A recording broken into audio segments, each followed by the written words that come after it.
Washington News and Talk. Partai Amanat Nasional akan menggelar Rakernas di Hotel Padma, Kota Semarang pada tanggal 25 sampai 27 Februari 2023 mendatang. Diperkirakan Presiden Jokowi juga akan turut hadir pada tanggal 26 Februari 2023 di saat pembukaan Rakernas. Pendiri sekaligus Ketua Umum Partai Hanura Pertama yaitu Wiranto dikabarkan juga akan bergabung ke Partai Amanat Nasional saat Rakernas ini. Bagaimana persiapan jelang Rakernas Partai Amanat Nasional mendatang? Kami akan jumpai Ketua Fraksi Partai Amanat Nasional DPRD Jawa Tengah, Haji Wahyudin Nur Ali. Washington News and Talk. Assalamualaikum, selamat siang Pak Wahyudin. Selamat siang, Mas. Iya, ini ada tokoh besar yang wacananya akan bergabung ke PAN. Ini bisa dikonfirmasi dulu mungkin ini Pak Wahyudin. Ya, kalau masalah tokoh besar itu saya belum punya pendapat ya, karena itu kan baru isunya baru bahwa ada mantan ketua partai, katanya ada mantan menteri, ada ini. Tapi kan saya nggak begitu ini bukan wilayah saya. Yeah. Karena itu kan wilayahnya orang biasanya masuk tokoh besar ya masih ada di DPP ya. Pusat ya Pak Wahyudin ya. Ya kita tunggu aja. Ya, namanya isu itu kan bisa iya bisa tidak. Betul sekali. Tapi ini bagaimana ini persiapan jelang Rakernas PAN ini di Semarang Pak Wahyudin? Tadi malam saya ya sore sampai malam situ kita rapat juga ya, karena ini kan mungkin perhelatan menjelang pemilu. Habis ini sudah nggak ada lagi tentang rapat kerja nasional yang sifatnya seluruh Indonesia kan gitu kan. Karena kan sudah mulai tahapan-tahapan nanti pendaftaran, sibuk dan lain-lain kampanye. Karena kan Februari sudah pemungutan suara. Ya. Tapi karena itu, ya silakan. Oleh karena itu saya juga agak kaget juga. Biasanya kan kalau Rakernas biasanya pasti di Bali kan, wilayah-wilayah ini. Terus di Bali, di Jakarta gitu. Rakernas itu biasanya di Jakarta. Karena pusatnya.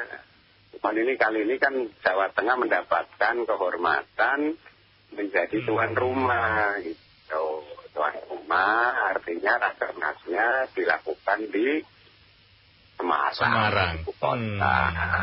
Seperti itu Mas. Nah, tapi pembahasan apa kira-kira yang akan dibawa selama Rakernas ini berarti Pak Wahyu? Kalau yang kami tahu sih, karena ini kan kaitannya panitiaan, ya, penyelenggaranya dari pasti karena ini pusat ya dari DPP. Kami yang dari pengurus DPW kan tentunya ikut membantu, membantu agar di Jawa Tengah ini sebagai tuan rumah baik ya, membawa nama baik minimal.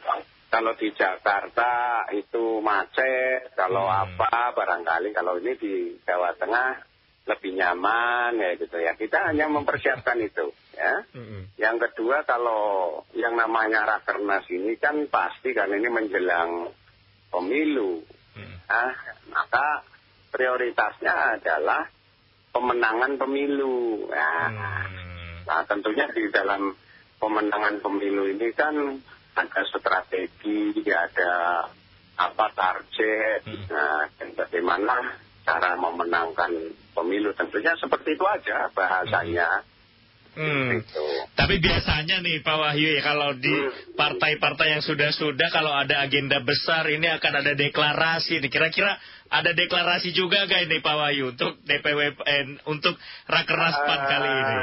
Kalau jadwal kami tidak ada ya, tidak ada deklarasi. Ini mungkin juga karena ini wilayahnya pencapresan, karena ini pemilu legislatif yang digabung dengan pemilu eksekutif, itu hanya presiden. Mungkin nanti kayak apa, tapi saya lihat jadwal randomnya memang tidak ada deklarasi untuk sesuatu, ini belum ada. Nah, kalaupun nanti di situ perkembangan kayak apa, pasti biasanya diberitahu terlebih dulu. Tapi sementara ini kami nggak ada info tentang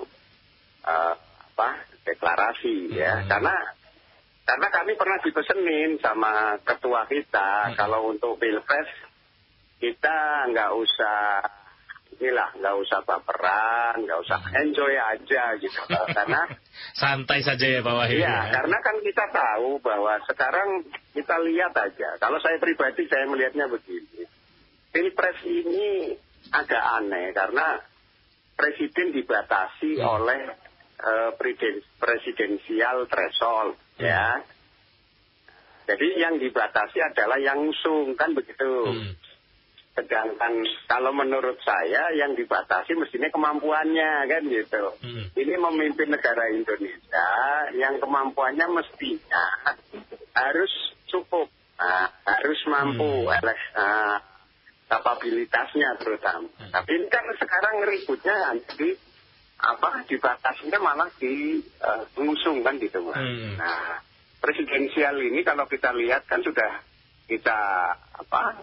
disahkan, artinya bahwa siapapun presidennya wajib dicalonkan oleh partai atau gabungan partai yang mendapat suara 20% kursi. Nah, kalau sudah 20% ini kan berarti yang berhak, sekarang kalau berhak ngomong rame-rame itu kan PDIP, kan. Nah, karena dia sudah punya tiket partai. Nah, yang kedua kan ini mestinya kan partai-partai kan lagi bernegosiasi nih, ya, agar bisa mencapai 20%, kan gitu. Nah, kalau sudah 20% barulah muncul calon, kan begitu. Tetapi calon menurut saya ini kan kalau demi bangsa ini kan bicaranya bukan siapa orangnya, bukan apa, tapi persoalan negara ini kira-kira siapa yang sanggup mengatasi persoalan bangsa ini, kan gitu kan. Jadi saya kalau mau betul juga apa yang dikatakan ketua saya itu, udah jangan terlalu serius mikirin sampai harus bertengkar, sampai harus muncul perpecahan di internal begitu ya. Ya, karena kan kita tahu, sejarah Pilpres kita itu kan kadang berubah-ubah. Hanya 15 menit sebelum pencalonan aja kan bisa berubah, kan begitu, Mas. Nah, dia contohkan memang betul. Dulu kita ribut-ribut siapa sih calon presiden, siapa sih wakilnya. Dulu Pak Jokowi dengan Mahfud MD yang begitu ramenya, kan gitu. Sampai Pak Mahfud sudah bikin pakaian, kan gitu kan. Sudah ngukur baju, tiba-tiba 15 menit juga ganti orang, kan gitu. Betul. Nah, ya ini kalau kita sekarang semuanya serius, tiba-tiba di atasnya itu ternyata sudah punya kesepakatan sendiri-sendiri, ya kita ya di bawah mau apa, kan. Jadi santai aja kalau menurut saya sih. Pilpres ini kita nikmati sebagai arena demokrasi yang tentunya kita berharap siapapun presidennya itu mampu menyelesaikan persoalan bangsa, bukan menang, bukan masalah menang kalah gitu, tapi presidennya itu bisa menyelesaikan persoalan bangsa itu. Mas. Tapi tadi Pak, selain pemilu, kira-kira isu apa yang akan dibicarakan selama Rakernas ini, Pak? Apa yang masih disoroti PAN, baik secara nasional maupun secara kedaerahan ya? Kalau di sini berarti Pak Wahyu membicarakan mengenai Jawa Tengah. Apa yang kira-kira masih akan dibicarakan ke depan, Pak? Yang terutama begini, Mas, pemilu itu kan sebetulnya sarana gerbang untuk masyarakat bisa mengevaluasi gitu loh. Bahwa perjalanan selama 5 tahun mereka memilih pemimpinnya, baik itu pemilihan eksekutif, presiden, gubernur dan bupati wali kota. Apakah sepanjang mereka sudah melakukan kewajibannya sebagai pemilih, apakah hasilnya sudah bagi mereka atau tidak, kan gitu. Nah, ketika bicara itu kan berarti berbicara tentang kehidupan rakyat itu. Apakah rakyat yang 5 tahun persoalan masyarakatnya, negara hadir, namanya pemerintah hadir di dalam mengatasi persoalan mereka. Nah, evaluasi ini penting bagi masyarakat, kan gitu. Begitu juga wakil rakyat. Nah, apalagi wakil rakyat kan lebih cenderung pada tadi wajib memperjuangkan aspirasi konstituennya, kan. Nah, mestinya PAN ke depan itu adalah, ya salah satu adalah mengevaluasi kinerja itu. Agar bagaimana ke depan ini dengan kondisi yang ada selama 5 tahun itu, PAN perannya apa? Bagaimana PAN ke depan ketika peran ini lebih besar lagi diberikan kepada PAN, maka apakah PAN akan lebih bermanfaat bagi masyarakat atau justru tidak? Karena kan kita mau bicara seperti itu kan kita belum menjadi pilihan, ya, terutama kalau kita bicara persoalan PAN di Jawa Tengah ini kan persoalan tsunami, gitu loh. Karena di pemilihan umum kemarin PAN itu yang tadinya punya 8 kursi di DPR RI kan terus PAN tidak kebagian satu pun gitu loh, Mas. Nah, karena kursinya bisa hilang semua. Nah, di DPR provinsi artinya kan peran PAN ini ke depan kalau melihat bicara skala nasional memang Jawa Tengah PAN tidak punya tidak punya nilai bahwa apakah PAN ini bermanfaat apa tidak ada wakil rakyat pun ya, wakil rakyat yang duduk di DPR RI ini kalau bicara legislatifnya kan begitu kan. Yeah. Nah di Jawa Tengah tentunya kalau kami melihat kan baguslah hubungan antara fraksi anggota DPR di provinsi dengan di pemerintah. Itu kan kita selalu kritis ya. Kritis dalam hal apa? Ketika penganggaran kita minta anggaran itu sebesar-besarnya untuk kebutuhan masyarakat. Nah tentunya yang hanya 6 ini ya kita tidak maksimal ya. Karena kita kursi ada 120, Mas. Di 120 PDIP ada 42 kan gitu kan PKB. Itu lebih mayoritas itu. Iya, jadi kita ya memang kalau bisa gitu loh. Kalau masyarakat bisa memberi kesempatan pada PAN tentunya kan bisa berbuat lebih banyak lagi. Kan begitu, Mas. Jadi ya rakor paling membicarakan bagaimana program bagaimana kinerjanya di Jawa Tengah, bagaimana secara nasional PAN itu, terus bagaimana di masing-masing daerah, kan gitu. Tapi kalau di Jawa Tengah sendiri, bagaimana target PAN ke depan, Pak? Tapi sebelum kita lanjutkan pembahasan, sudah ada pendengar tersambung. Ini ada Pak Edi dari Semarang. Selamat siang, Pak Edi. Siang, Mas. Silakan Pak Edi, ada Pak Wahyudin nih, Ketua Fraksi PAN DPRD Jawa Tengah.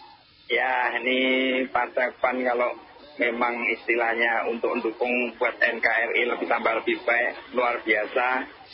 Cuma kalau bisa nganjurkan sama KPU, siapapun tokohnya calon pilkada, pilek, pilpres apa itu suruh bikin surat kontrak 1 lembar saja dikasih materai 1 per 10 lembar. Apa isinya Pak Edi? Isinya tidak korupsi sedikit pun, tidak mengkhianati negara. Sumpahnya apa? Sakit-sakitan seumur hidup apa istilahnya kemiskinan seumur hidup atau mau tumbuh motor mabur boleh, tulis tangan tapi. Nah itu nanti siapapun jadi presiden, wakil, bupati, wali kota, tempelkan di bawahnya. Begitu masuk kantor, ingat itu. Nah kalau bisa nih Pak Presiden nganjurkan semua kantor-kantor pemerintah se-Indonesia depan tulisin anti korupsi. Nah, terus meninggal tidak apa-apa. Jadi begitu masuk ruangan gedung itu sudah orang pada tahu semua baliho ini. Ingat kemungkinan ya. Jadi kalau yang mau sadar tidak akan berbuat lagi. Kenyataan semua tokoh-tokoh enggak ada rasa malunya. Bagaimana? Kebanyakan loh ya. Kebanyakan mau cari kekuasaan kayak apa, dengan cara apa, kan tidak ada rasa malu. Yang ini kemarin yang pilkada seperti Pak Anies itu, ya jelas loh sama Ahok itu. Utangnya 92 miliar, dananya buat kampanye cuma 62 atau 65. Aneh tapi nyata, hukumnya apa? Tapi semoga, kalau bisa nganjurkan KPU pusat, semoga Jawa Tengah mudah-mudahan selalu istilahnya lempeng. Mudah-mudahan pemilu yang akan datang benar-benar baik untuk negara tambah lebih maju. Terima kasih. Baik, terima kasih banyak Pak Edi. Mungkin bisa ditanggapi deh Pak Wahyudin. Salah satu masyarakat Jateng deh minta tanda tangan kontrak ini. Ini Mas, jadi yang namanya kontrak politik apapun itu biasanya kalau orang yang pengen jadi itu akan dilakukan, ya kan. Tapi persoalannya memang begini, bahwa di Jawa Tengah atau mungkin di Indonesia ini, jadi baik buruknya pemilu itu sebetulnya di tangan dari pemilih, gitu loh, bukan pada yang dipilih. Karena yang dipilih itu memang saya dari dulu sampai karena saya juga mantan ketua KPU di Kabupaten Brebes gitu. Jadi apa kewajiban tanggung jawab yang besar sekali mengelola negara, mengurus apa, tetapi tidak ada fit and propernya gitu. Jadi ini yang menjadi persoalan. Jadi kadang saya mengibaratkan gini, seorang calon presiden, seorang calon gubernur, seorang calon bupati, ini tesnya kalah rumit dengan seorang calon PNS yang mau jadi supir ya, driver gitu. Mereka tesnya berbelit-belit dan orang yang daftar dites betul gitu loh. Nah tapi ketika menjadi pilot negara ya, pilotnya provinsi, pilotnya ini nggak ada fit and proper gitu. Sehingga kadang pemilu itu memang kayak judi, kalau pas dapat pilihannya rakyatnya benar ya itu negaranya maju, kalau pas nggak benar ya semakin terpuruk kan gitu. Jadi ini problem sebetulnya. Saya sering kali ngomong kenapa ya mencari sosok pemimpin yang biayanya luar biasa banyak, tetapi tidak diimbangi dengan uji kualifikasi yang memadai gitu loh. Akhirnya ini kan diserahkan kepada masyarakat gitu loh. Nah masyarakat inilah yang menentukan. Sekarang masyarakat ini kan menjadi penentu siapa yang mau dipilih, boleh aja siapa mau. Nyatanya kan sekarang kalau kita lihat loh Mas, kita lihat banyak pelaku-pelaku korupsi juga masih disenangi gitu. Jadi kalau kita lihat itu, kalau bicara korupsi itu orang-orang pemilih di sini tuh nggak ngelihat apakah itu koruptor atau tidak, atau keluarganya itu juga tersangkut apa tidak. Ya AB gitu loh. Jadi mereka sebetulnya ini diserahkan penuh 100% bagi pemilih pemilu itu. Mau apa? Yang penting jangan kayak milih duren gitu loh. Kalau milih durennya jelek, yang disalahin duren gitu kan nggak bisa.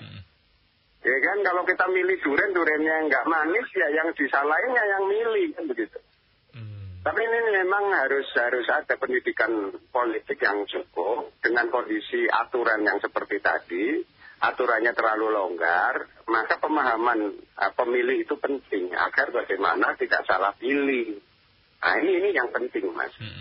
Ya jadi saya kadang juga ya karena mantan KPU gitu loh. Saya kadang agak ini juga melihat pergantian aturan yang dilakukan oleh KPU kadang kenapa tidak menjadi semakin lebih baik umpamanya. Contoh aja Mas, dulu kita memilih orang itu, memilih partai dengan nyoblos. Iya kan? Nah nyoblos itu dianggapnya adalah primitif. Ada beberapa negara di dunia yang hanya mungkin 5 yang masih nyoblos. Nah Indonesia ini kan ingin keluar dari zona primitif gitu loh. Sehingga KPU waktu itu bagus, berani. Pilihannya bukan lagi pada mencoblos, tetapi mencontreng. Iya kan? Iya, dulu sempat dilakukan itu. Nah, ketika mencontreng ini jadi masalah ya, karena ada beberapa partai yang orang pemilihnya tidak bisa mencontreng, akhirnya mendesak untuk aturan ini dikembalikan mencoblos lagi. Ini kan menurut saya sebuah kemunduran. Gitu loh. Kalau kita bicara demokrasi, kita ingin membangun demokrasi yang lebih baik gitu. Nah ini salah satu. Yang kedua ya, kadang kita melihat beberapa kali kejadian yang tidak konsisten gitu. Umpamanya penghitungan suara. Penghitungan suara itu kalau menurut aturan ya dihitung dari TPS ke TPS di desa, TPS di desa terus beranjak ke kecamatan, baru ke kabupaten dan provinsi. Jenjang gitu loh. Kontrolnya itu ada. Nah tiba-tiba ada aturan, tiba-tiba dari TPS larinya ke kecamatan. Langsung sudah berapa kali nih kejadian ini diulangi, padahal korbannya banyak. Karena apa? Bertumpuknya kertas penghitungan suara di suatu kecamatan, menghitung seluruh TPS, menghitung di beberapa desa, ini mengakibatkan banyak celah-celah yang menurut saya ini akan dimanfaatkan untuk kecurangan, gitu loh. Nah mestinya ini dihindari lagi. Pemilu tahun 2019 itu korbannya banyak. Ini kan mengulang pemilu tahun 2009, di mana tahun 2009 juga korbannya banyak. Karena penghitungan suaranya dari TPS lari ke TPK gitu loh, Mas. Gitu. Ini catatan-catatan yang tidak hanya nanti memilih siapa, tapi penyelenggara tahu pasti bagaimana keputusan mereka gitu loh. Baik. Ini demokrasi yang mesti harus kita mulai tata lagi agar lebih baik. Itu ya, Mas. Baik, harapannya PAN bisa mengawal tadi ya, aspirasi masyarakat khususnya di Jawa Tengah nih kalau DPW PAN Jawa Tengah. Iya. Terima kasih. Pak. Kita berharap lebih besar lagi ada kepercayaan sehingga kita lebih banyak berperan gitu, Mas. Baik. Terima kasih banyak atas kesempatan waktunya siang hari ini Pak Wahyudin, sehat selalu. Semoga lancar agenda Rakernasnya. Assalamualaikum. Waalaikumsalam warahmatullahi wabarakatuh. Demikian mendengar Ketua Fraksi PAN DPRD Jawa Tengah Haji Wahyudin Nur Ali. News and Talk.